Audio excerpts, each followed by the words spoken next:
Saya pernah kuliah setahun di ITEX. Saya terenyah. Jurusan apa, Pak?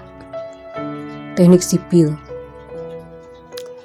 Dulu laju mesin kendaraan yang lalu lalang, sesekali ditimpali sahutan klakson yang menyerempet telinga pun ikut menjadi saksi perbincangan saya dengan laki-laki setengah baya yang sedang memegang kemudi dalam angkot yang saya tumpangi di perjalanan menuju Bogor malam ini.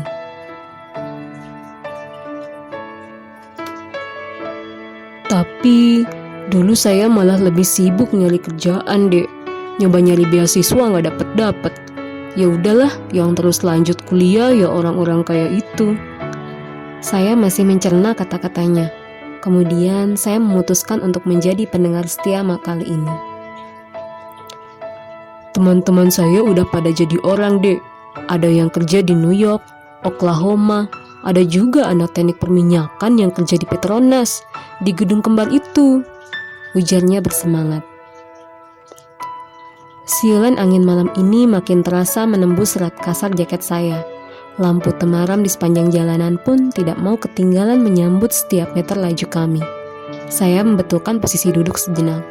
Wah, berarti Bapak udah ketemuan lagi dong dengan teman-teman Bapak itu? Tanya saya.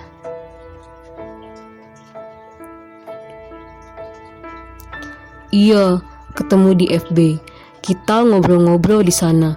Bahkan ada teman saya yang ngajak naik kapal pesiar. Murah katanya, cuma 15 juta rupiah. Saya menyimak penuh rasa ingin tahu. Tapi gimana mau ngumpulin 15 juta? Yang dimakan aja susah. Saat saya berharap mendengar suara-suara nyanyian jangkrik dan kodok, namun ternyata yang menyahut lagi-lagi hanya suara riuh kendaraan dan klakson yang silih berganti. Lalu saya memberanikan diri bertanya pada laki-laki asal Medan itu, kalau boleh tahu Bapak marganya apa ya? Siahaan. Hahaha, sama kayak nama presenter terkenal itu ya. Dulu saya sibuk ngebiayain kuliah adik-adik saya. Wah, Bapak hebat dong, ucap saya jujur. Laki-laki itu tersenyum. Adik-adik saya udah pada jadi manajer sekarang. Bahkan ada yang jadi GM di sebuah perusahaan. Ya, tapi begitulah sekarang mereka. Hening. Kenapa saya merasakan semburat perasaan haru campur sedih pada wajah putra sulung dari 4 bersaudara ini. Hidup ini penuh teka-teki ya, Dek. Saya mengangguk.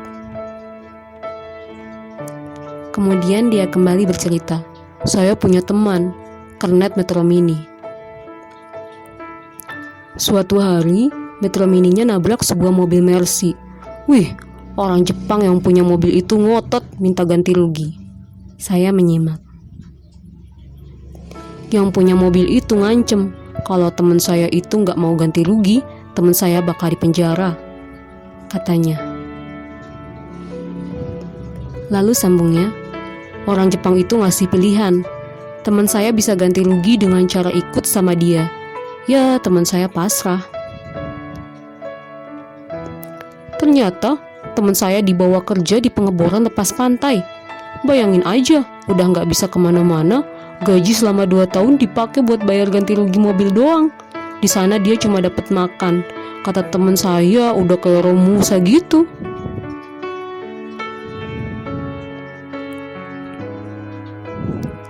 Pas balik lagi ke sini, teman saya itu ngerasa nyesel.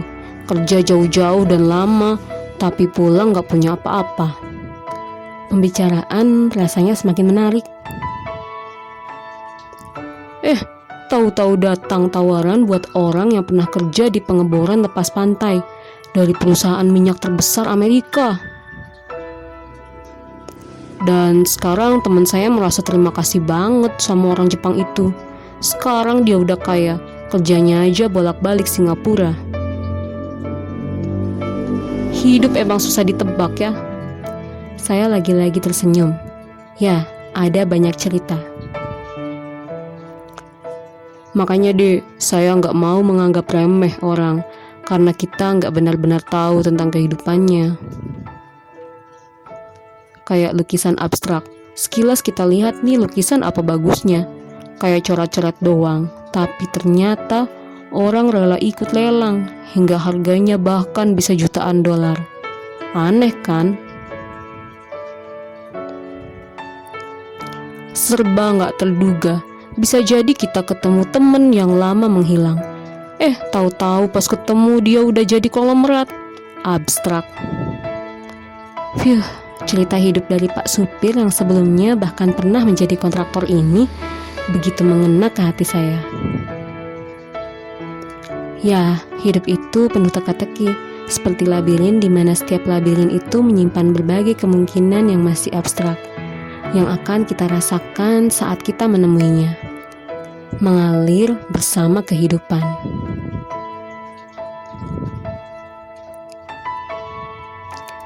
Ada sebuah ungkapan, just let it flow. Ungkapan ini menarik ketika kita sandingkan dengan kenyataan hidup. Saya teringat kata-kata dosen saya, just let it flow. Tapi bagaimana kita menentukan dan memilih arah dan arus seperti apa yang kita inginkan untuk ke muara? Ya, ini tentang kesadaran memilih. Terkadang pula ketika kita menghadapi apa yang kita sebut sebagai masalah dan ujian, kita mencoba berharap dengan bersandar pada ungkapan, badai pasti berlalu. Padahal jika kita renungi, apakah ini berarti kita hanya menjadi pihak yang menunggu? Menunggu situasi yang merubah kita? Jujur, saya lebih suka ungkapan yang disampaikan seorang tokoh. Jangan berpikiran badai pasti berlalu, tapi berpikirlah kita pasti bisa melalui badai itu. Kekuatan internal dari pembentukan paradigma atau cara pandang kita terhadap adanya berbagai pilihan dan resiko dari setiap pilihan tersebut. Ya, ini memang soal cara berpikir. Saya yakin hukum tarik-menarik dan hukum Allah sesuai prasangka hambanya berlaku di sini. Dan ini terjadi tidak hanya sekali dua kali, tapi hampir setiap kali ketika kita berpikir. Mungkin kalau bahasa SpongeBob-nya kekuatan imajinasi. Sungguh luar biasa kekuatan imajinasi itu, karena tanpa sadar bisa jadi itu menjadi sebuah harapan dan doa yang tidak terucap dari diri kita.